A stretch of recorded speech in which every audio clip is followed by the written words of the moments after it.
Good afternoon, everybody. Afternoon, good morning. Good morning, everybody. Uneducated economist here. So, on my drive into work today, I got to thinking about something that had been rolling around in my head for a while now. And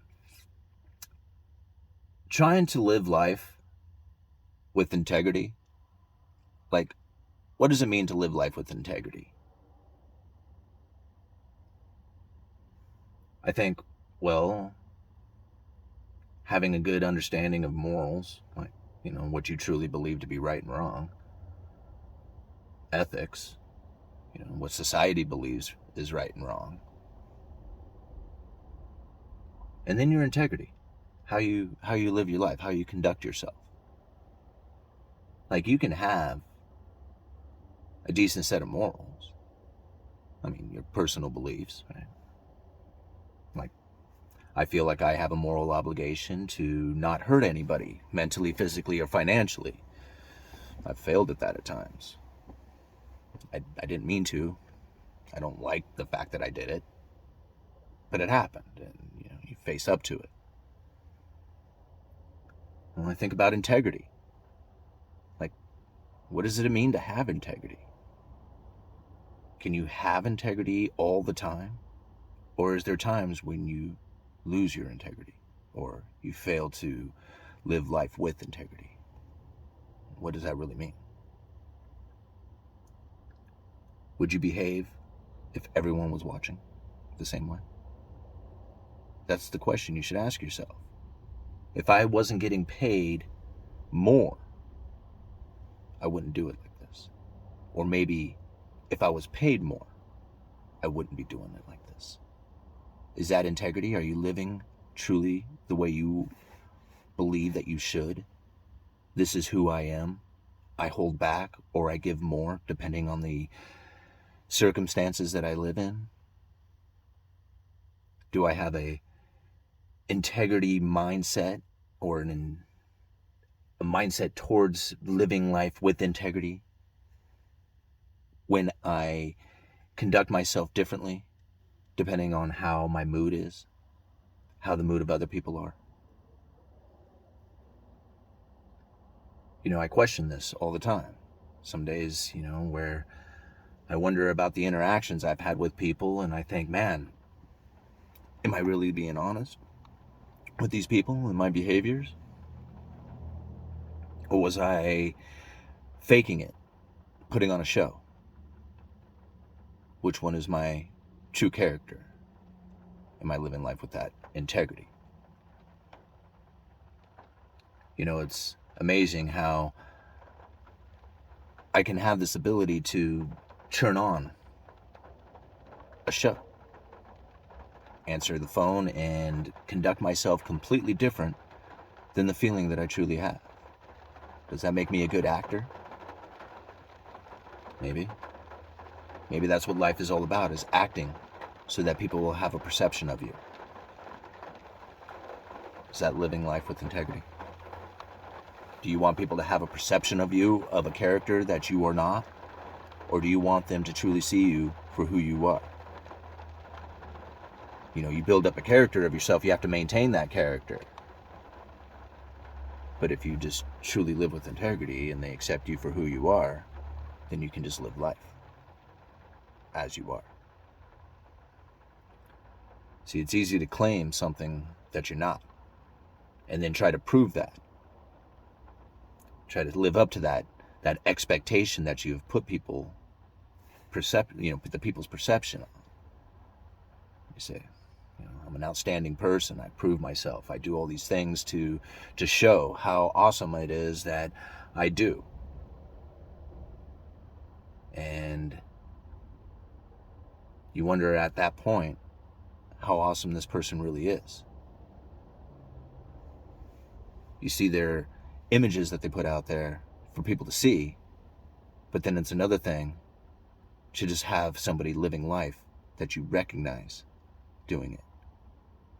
You understand the difference? Putting on a show as opposed to just living life.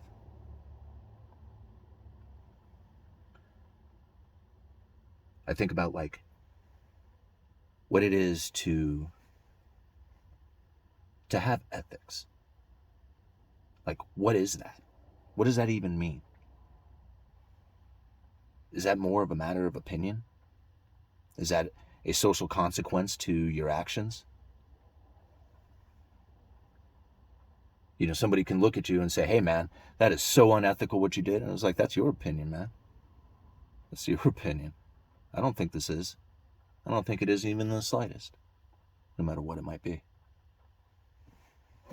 See, it's a matter of opinion, but it's also by social justice, right? Because all of a sudden, everybody else is saying, no, what you did was not correct. And it was very unethical what you did. And now you have to pay the consequences from that. Do you change the way you live, or do you live with your moral integrity that this is who you are?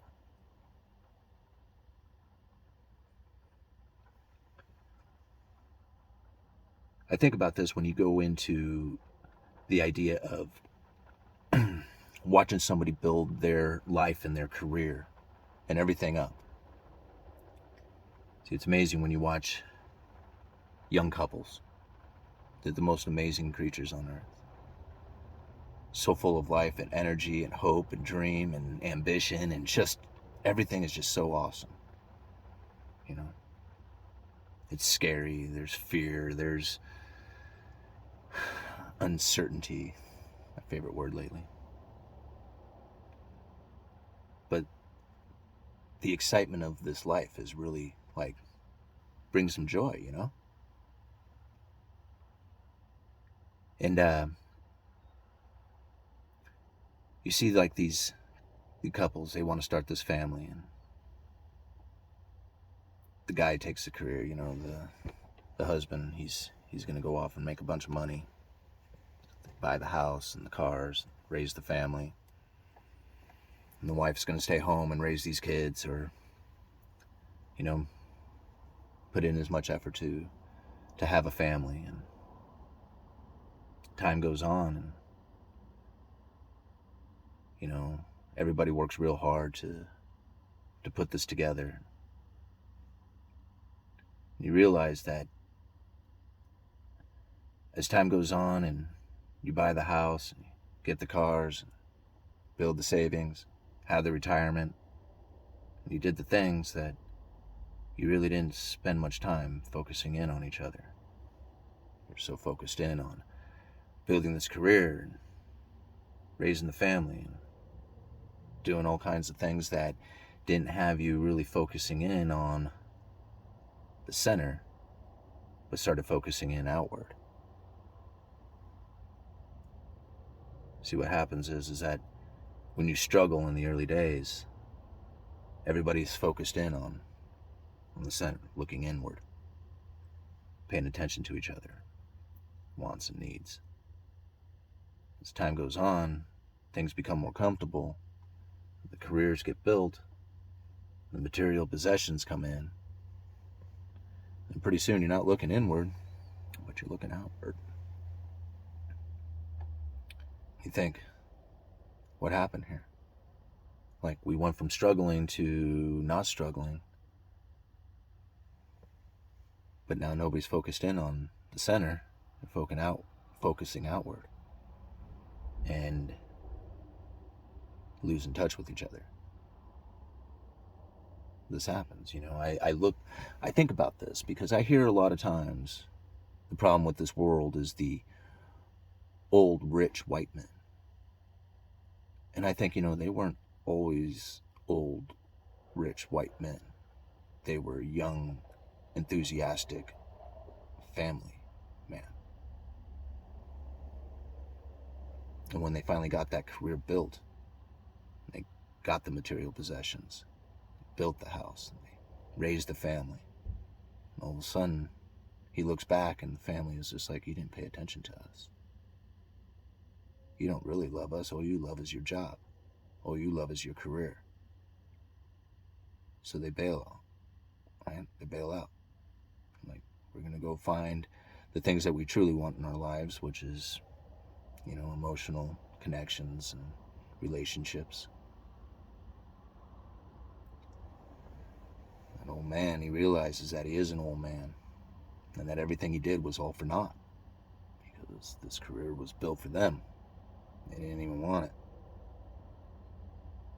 And, well, they liked the comfort of the life, but they missed out on the emotional connections because you were so focused in on building up a career. I look around, I see this a lot. I see it happening all the time. I see it happening with business owners. I see it happening with individual couples. I see it happening. And it's amazing how everybody's idea of what the problem really is not an individual.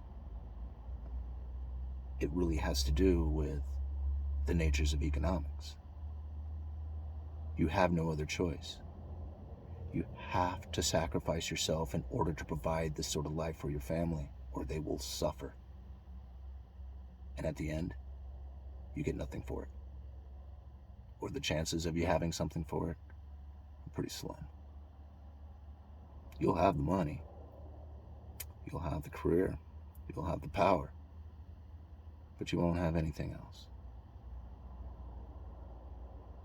So you wonder why these rich white old men keep pushing for more power?